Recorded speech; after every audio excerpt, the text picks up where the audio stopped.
Lease the all-new 2025 Audi Q5 Quattro Premium for $699 per month. Max Defender 8 Weather is sponsored by the Law Office of Catania and Catania, putting families first. It's worth repeating, Catania and Catania. You're watching News Channel 8 Today with Avery Cotton, Chris Martinez, Deanne King, traffic, and meteorologist Amanda Holly. Well, an officer with the Jacksonville Sheriff's Office is under investigation after a viral video revealed a violent traffic stop. And we do want to warn you this morning that the video is disturbing. Exit the vehicle now! Exit the vehicle! Show me your hands. Here. William McNeil Jr. recently posted this video from February. It shows that officer breaking his window and hitting him in the face after asking him to get out of the car. The Jacksonville Sheriff's Office says the video doesn't tell the whole story, saying McNeil refused to comply with the officer after he was pulled over for driving without headlights in the rain. Yes, there absolutely was force used by the arresting officers, and yes, that force is ugly. And just because force is ugly does not mean it's unlawful. An administrative review is now underway. McNeil's attorney says he is still recovering from injuries and plans on filing a lawsuit. A federal judge says the former Louisville police officer convicted of violating the civil rights of Breonna Taylor will spend nearly 3 years in jail. Last November, Brett Hankinson was convicted of violating Taylor's rights by using excessive force when he fired 10 shots into her apartment blindly through a glass door. The raid sparked a racial justice movement nationwide back in 2020. Hankinson says he plans to file an appeal through his attorneys. It's not clear when he will report to prison. Well, the Central Florida man charged in the sexual abuse and death of 13-year-old Madeline Soto will spend the rest of his life in prison. Prosecutors say Stephen Stearns sexually abused Madeline for years before killing her last year and then leaving her body on the side of the road in Osceola County. Now, Stearns was supposed to go on trial today, but yesterday he pled no contest in Madeline's murder. He also pled guilty to the sexual abuse charges. Well, a second woman in Hillsborough County is speaking out this morning after being targeted in an AI voice scheme. Comes just days after another victim lost $15,000 in a very similar case. Karen Bush says she received a call from a girl who sounded exactly like her daughter, saying she'd been in a crash. Well, a man claiming to be a police officer said her daughter had hit a pregnant woman and her bail was set at $15,000. That scenario was nearly identical to the AI scheme we first told you about last week. We went to the bank and they said, no, we don't give out that amount of, you need to make that ahead of time. And I says, well, I need it right now, and told her what was going on. And she goes, oh, no, that's a scam. She says, call her right now. Both victims are now urging other families to create a code word only you would know to protect yourself if you receive similar phone calls. Well, a Tampa Bay mom and her father are calling for legislation now to be passed to protect children from the dangers of the digital world. This comes after their 16-year-old daughter took her life 3 days before her senior year began at East Lake High School in Tarpon Springs. They say their daughter McKenna hid that she was sexually assaulted by her friend's older brother. And when information from her past resurfaced online, they say cyberbullying destroyed her. Less than 24 hours later, McKenna had taken her own life. I think she just couldn't see a way through it. She was embarrassed and humiliated and betrayed, and on a worldwide stage, and that doesn't go away. The COSA bill passed in the Senate with bipartisan support, but it's stalled right now in the House. The Brown family also founded the McKenna Way to advocate for safer social media and policy change. They plan to host a memorial event on August 2nd at the Tampa Bay Skating Academy.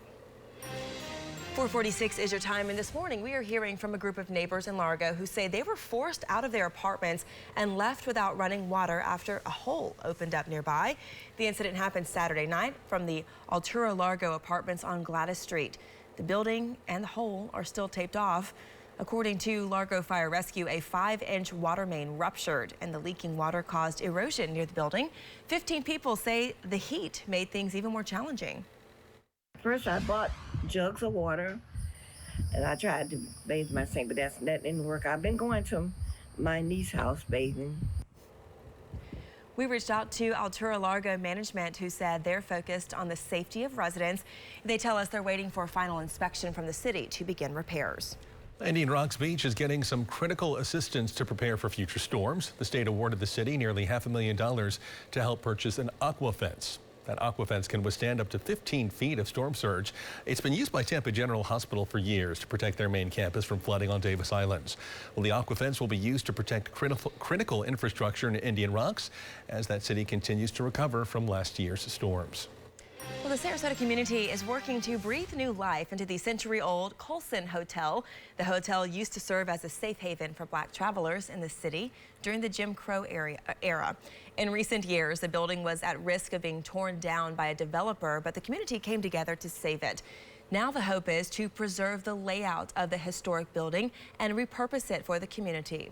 If people have community projects, or if there's business startups, or if there's space that people need just to get started, we envision the Colson to support that. Fundraising is set to get underway later this year with the hope of beginning restoration plans next year.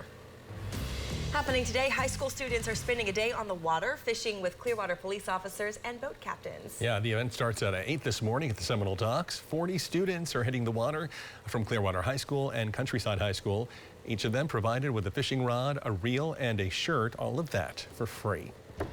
4:49 on this Tuesday. Here's Amanda. Tracking some changes in the weather pattern over the next couple of days. High pressure that kept us really hot and dry over the weekend. Now moving out, being replaced by this stalling frontal boundary. It's going to stall just off to our north over the next few days, but bringing us just enough of a disturbance that it is going to enhance our rain chances. Already starting to see some downpours developing out there. We've got one just off the coast of Sarasota this morning, right near Longboat, and then really what I'm going to be watching for over the next few hours is up to the north. Citrus and Hernando County seeing some of these downpours in the area just to the north of Crystal River. We've got a few developing. Those are going to develop up north and kind of drift south through the day, grow in coverage, and we'll have those rain chances increasing to about a 60%. Not going to be a washout, but you'll want those umbrellas close by. It's 84 in Tampa right now. We have a few clouds out there. Dry at the moment. Feels like 96. It's still really muggy out there, but because we're going to have more rain around, our temperatures are going to be held in the lower 90s as opposed to the mid 90s. Feels like temperatures will still be up to about 105 when it's not raining out there, but that rain will be scattered about through the morning and into the afternoon hours.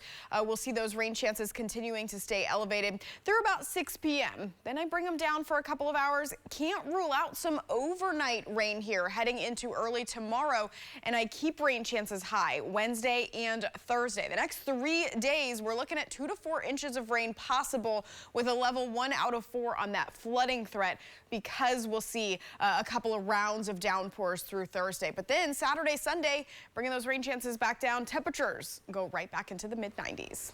Deanne? All right, construction is the name of the game down in Manatee and Sarasota counties. Good morning, everybody. Crews, they're active right now. Northbound 301, right at the intersection of 9th Street. You're going to deal with some lanes that are blocked right now, again, because crews are hard at work repairing those north and southbound lanes of 301 down in Bradenton. A little further south on 75, traveling south on the interstate. Once you pass University Parkway, making your way toward Fruitville Road, you'll notice that one southbound left lane is currently blocked due to construction as well. Back to you. All right, thanks, Deanne. Well, just ahead, when passengers on Southwest Airlines will have to start paying for an assigned seat. Plus a heartwarming reunion, how high tech helps save the life of a tiny dog and bring it back home. That's next. Right now.